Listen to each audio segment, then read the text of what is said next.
പാലക്കാട് കഞ്ചിക്കോട് പനങ്ങാട് കാട്ടാനയിറങ്ങി പ്രദേശത്ത് വ്യാപക കൃഷിനാശം വരുത്തിവെച്ചു. പ്രദേശവാസിയായ സുധീഷിന്റെ 11 തെങ്ങുകൾ ഒറ്റയാൻ പിഴുതിട്ടു.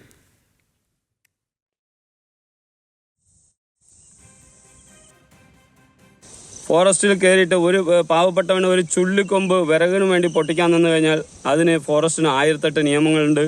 എന്തൊക്കെയൊക്കെയോ വകുപ്പുകളിൽ അവരെ പിടിച്ച് അകത്താക്കാണ്, അവരെ കൊടുവാളും കത്തിയും പിടുങ്ങി വെക്കുക, എന്തൊക്കെയോ ചെയ്യുന്നുണ്ട്. ഇത് ഇപ്പോൾ 5 കിലോമീറ്ററിൻ്റെ ഇപ്പുറം വന്നിട്ട് എങ്ങനെ ഒരു അതിക്രമം എന്തോ അപ്പുറത്താണ് വീടുകളൊക്കെ, അടുത്താണ് വീടുകൾ, വീട്ടിൻ്റെ ഇടയിൽ കൂടിയിട്ടാണ് ഇതിൻ്റെ കളി. ആനയ്ക്ക് മതപ്പാട് വരെ ഇളകിയിട്ടുണ്ട്. രാത്രി 9 മണിക്ക് ശേഷം നമ്മുടെ ഈ വഴിക്ക് ആർക്കും വരാൻ പറ്റാത്ത ഒരു സാഹചര്യമാണ്. 100-300ഓളം വീടുകളുള്ള ഭാഗമാണ്. രാത്രി യാത്ര ചെയ്യാൻ പേടിച്ചിട്ടാണ് ജനങ്ങൾ വരുന്നത്. പന്നിയുടെ തിരക്ക് അതിനെക്കാട്ടിലും. കഴിഞ്ഞ ആഴ്ചയും കൂടി ഒരുത്തനെ പന്നി കുത്തി ബൈക്കിൽ ഇടിച്ചു പൂത്തിയിട്ട് പരിക്ക് പറ്റിയതാണ്. ഇത് സ്ഥിരം പൊളപ്പായി. അപ്പോൾ എന്തെങ്കിലും ഒന്ന് ചെയ്യണം. ഈ കണ്ട IITൻ്റെ മതിൽ പൊളിഞ്ഞിട്ട് ദിവസങ്ങളായി. ഇപ്പോൾ ഇന്നലെ രാത്രി പിന്നെയും പൊളിച്ചിട്ടാണ് വന്നിരിക്കുന്നത്. ഒന്നും IITക്കാരുടെ പണി നടക്കുന്നില്ല, അത് കാട് പിടിച്ച് കിടക്കണു. നമുക്ക് ഒരു നോട്ടത്തിൽ എത്തണമില്ല. ഇപ്പോൾ അടുത്ത് തന്നെ ഇവിടെ എവിടെ ആന നിൽക്കുന്നുണ്ട്, നല്ല ആനമണമുണ്ട്. ഇവിടെ നിൽക്കാൻ തന്നെ പേടിച്ചിട്ടാണ് നമ്മൾ ഇത്രയും കാര്യങ്ങൾ ചെയ്യുന്നത്. 12 തെങ്ങാണ് മുറിഞ്ഞു കിടക്കുന്നത്.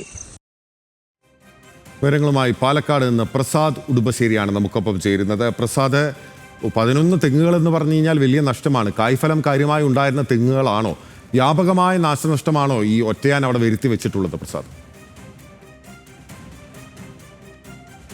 ഇതിൽ വളരെ ആശങ്കപ്പെടുത്തുന്ന ഒരു സാഹചര്യം തന്നെയാണ്. കാരണം കഴിഞ്ഞ കുറേ നാളുകളായി ഈ പ്രദേശത്ത് കാട്ടാന ശല്യം രൂക്ഷമാണ് എന്നുള്ളത് ആ പ്രദേശത്തുള്ള ആളുകൾ പറയുന്നു.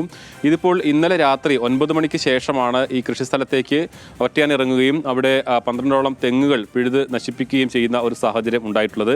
ആന ഇപ്പോഴും ഇത് വനമേഖലയോട് ചേർന്ന പ്രദേശമാണ്, ആ പ്രദേശത്ത് തന്നെ തമ്പടിച്ച് നിൽക്കുന്നു എന്നുള്ളതാണ് ആളുകൾ പറയുന്നത്. അതോടൊപ്പം തന്നെ ആശങ്കപ്പെടുത്തുന്ന ഒരു സാഹചര്യം എന്ന് പറയുന്നത് ഈ ആനയ്ക്ക് മതപ്പാടുണ്ട്. അതുകൊണ്ട് തന്നെ രാത്രിയിലോ അല്ലെങ്കിൽ പുലർച്ചെയെല്ലാം തന്നെ ആളുകൾ കൃഷിസ്ഥലത്തേക്ക് ഇറങ്ങുന്ന സമയമാണ്. അപ്പോൾ പുലർച്ചെയെല്ലാം കർഷകർ ഇറങ്ങുന്ന സമയത്ത് ഇത് ആശങ്കപ്പെടുത്തുന്ന ഒരു സാഹചര്യമാണ്. ആനയെ അവിടെ നിന്ന് മാറ്റാനുള്ള നടപടികൾ ഉണ്ടാകണം എന്നുള്ളതാണ്. പലപ്പോഴും സംഭവിക്കുക, ആന ഇറങ്ങുന്ന സമയത്ത് വനം വകുപ്പും മറ്റും RRTയും മറ്റും വന്ന് ആനയെ അവിടെ നിന്ന് തുരത്തും. പക്ഷെ പിന്നീട് വീണ്ടും ഈ പ്രദേശങ്ങളിലേക്ക് വരുന്നു. ഇത് ഈ മേഖലയിൽ ഇപ്പോൾ പതിവായുള്ള ഒരു കാഴ്ചയാണ്. കൃഷി നശിപ്പിക്കുകയും പിന്നീട് തൊട്ടടുത്തുള്ള വനമേഖലയിൽ പോകുന്നു, വൈകുന്നേരം വീണ്ടും ആ പ്രദേശത്ത് തന്നെ ഇറങ്ങുന്നു. ഇപ്പോൾ ചുള്ളിക്കമ്പൻ കഴിഞ്ഞ ഒരു മാസത്തിലേറെയായി ഈ പ്രദേശത്ത് തമ്പടിച്ച് നിൽക്കുന്നുണ്ട്.